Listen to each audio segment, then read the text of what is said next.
You set, Steve? We can start if you're ready to start. Roll tape, please. Okay, when we roll tape, we'll have to... We're rolling. And so this is for real we're rolling? Yeah, you want, Yeah, I do. I want to just run in there You and wanna go check to make inside? sure that for Okay. me it's okay. But you've already slipped into my jacket. yeah, like, We got speed. we've got speed. Stevie, you ready? Yep, I guess so. Okay.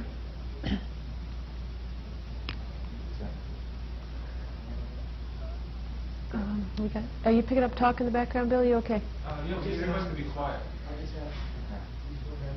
Great. Okay. Watch yourself. Okay. Your new solo album, Rock a Little. What can you tell me about it? Well,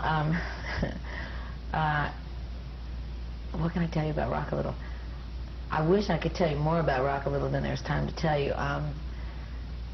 It started about over a year ago, and for many reasons, all different kind of strange reasons, wound up into one.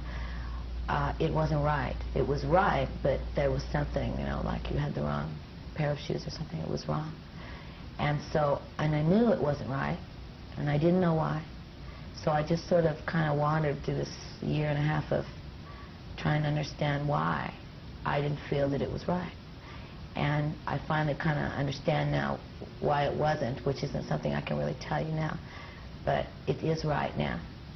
And it is rocking a little, which rock a little, if you don't know what that means, it means that we kind of rock a little all our life. We rock, I rocked in my cradle for sure. And then in midlife you sort of rock on your feet and then you move onwards to a rocking chair at some point probably. So that's kind of what rock a little means. It means to rock and roll all your life.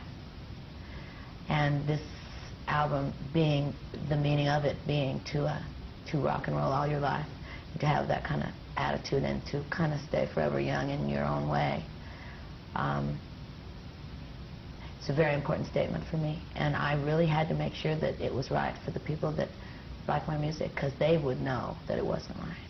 So That's really pretty, the cradle to the rocking chair concept. That's really beautiful.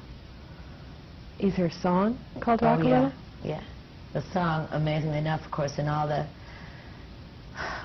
lots of songs that we've recorded from a year ago, is a song that I'm kind of sharing with my father, because it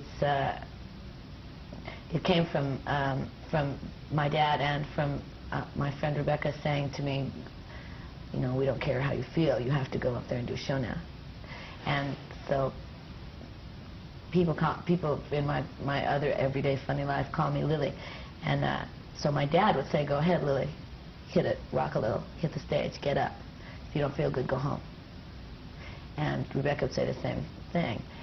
And so this whole thing kind of came about as a statement to, really, it doesn't really matter what your problems are, Stevie, or what is going through your life right now. What really matters is that you have to get up and go out there on stage. And that's what you live for. So go ahead and do that now. And so that's this whole rock. It says, there's this one part that's about my dad. It says, he knows his daughter. They say, where does she live? He says, oh, up there somewhere. And then he says, go ahead, Lily, hit it, hit the stage. And that's kind of, you know, that's kind of what my life is. So I had to make really a lot of changes and stops and understand what was going on in my life that was other people influencing me and talking to me and making me feel certain ways that maybe I let my own self go a little bit and not, you know, really rely on my own intuitions, which are always the best ones for me. Mm-hmm. And I'm always right. So to not believe in myself, I think, was the thing that I did that was the wrong thing. I didn't believe in myself for a few days, few minutes, few lifetimes went by. And now I know that it really was all okay. And so I'm really excited. I want this album to go out, because I've been listening to it for so long that I'm really ready to start another record, you know. It's no wonder, I know your fans feel like they know you really well. And the kind of lyrics you write, like the ones about your dad, it's no wonder they feel like that. Yeah. They do know me pretty well.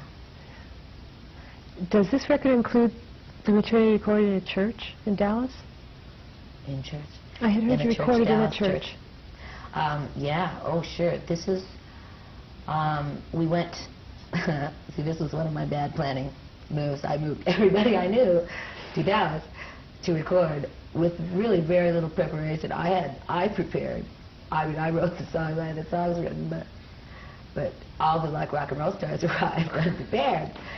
And Jimmy Iovine, I put him in a very weird position. You know, he had to kind of go in there and say, well, I haven't really got songs either, but we're going to play. And so we were there for about a month, and we ended up coming out with about 6 tracks. And so, I mean, well, actually even probably more than 6, but about 6 that we can go back to. And that are really good. I mean, it's like, you know, it's all what I said before. It's all been really good, and the people have been really good, and all the energy that's gone into it, which is a lot of different, you know, Jimmy Iovine's energy, Keith Olsen's energy, Stevie's here and there energy, a lot of different people that played, the girls that sing on the record, all my friends, you know, my backup recording group in Phoenix, you know, that nobody ever knew how to record anything until I moved there. And it's like, you know, I have to record, so you have to learn. So I've been really, you know, crocheting this thing now for really a long time, and it is going to be, when it finally is out, which is I hope very, very soon, it is going to be a real tapestry of energy from a lot of different really brilliant and really the people that I very much respect, woven into this pattern that I hope everyone will understand. The sound in the church must have been spectacular. Fun to sing in there? Yeah. Well, we got probably 6 or 8 tracks there, so yeah. And that was only in a week, because the rock and roll stars arrived and left in a week. So it was, you know, that was it. They were all kind of tracked live. Is it too soon to think about a video yet? Have you thought about it at all? Well, every time I write a song, or every time we record one, I think about the video to it, you know. I don't know. I mean, really, in all seriousness, honestly, you'd have to sit down yourself and listen and tell me what you think would be the single, because there's a lot of real different kind of songs that all could go that way, and then that would be videos. I don't think that's really the best way, but... How about the tour? Are you going to try some different places this time? Well, we've played just about every place you could possibly play. I'm going to go to Europe, of course. I've been wanting... I mean, I just want to go, really, like today.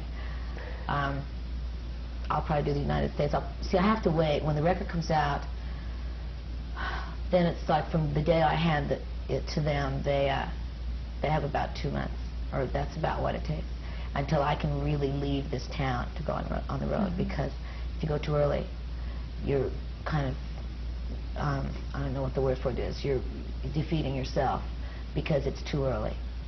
And so it's better to wait. So that means that I have to hurry and get this out so that I can go. And so I have a feeling that maybe I'll go to Europe first. I don't want to go to Europe first. I'd like to go to the United States first before I go there.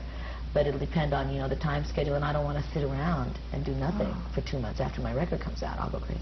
You must be dying to get out on the road. Yeah, I mean, that would be really hard for me.